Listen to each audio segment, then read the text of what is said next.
qui est en place justement pour nous parler cette fois-ci d'un tout autre dossier qui est plus au niveau, évidemment, régional, celui-là.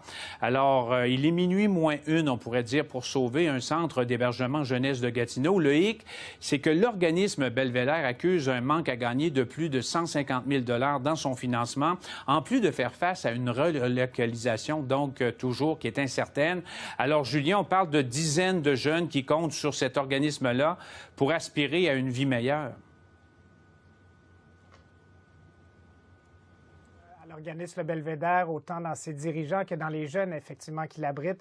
L'organisme qui accompagne, donc vous le disiez, des jeunes vulnérables de 16 à 21 ans qui sont souvent au bord d'une situation d'itinérance, eh bien, il devra être relocalisé car l'immeuble qui abrite ces activités devra être détruit pour y construire 200 logements sociaux.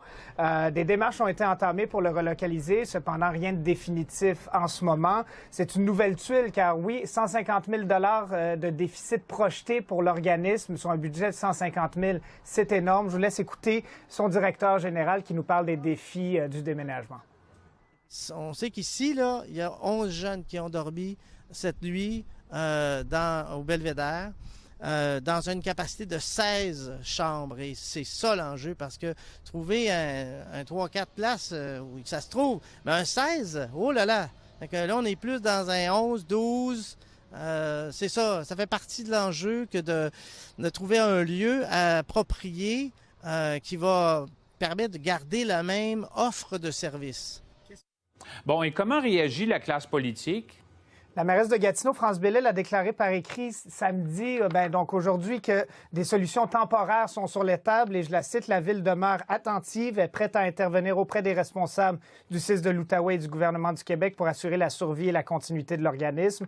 La députée de Hull, Suzanne Tremblay, elle, qui tient à rassurer les parties prenantes, elle dit être en communication avec celle-ci. Je suis certaine que nous trouverons des solutions pour assurer la pérennité de l'organisme. Ça recoupe les propos de M. Villemer que vous avez entendu tantôt, qui dit sentir que les dirigeants politiques sont à l'écoute. Steve Moran, lui aussi, est optimiste.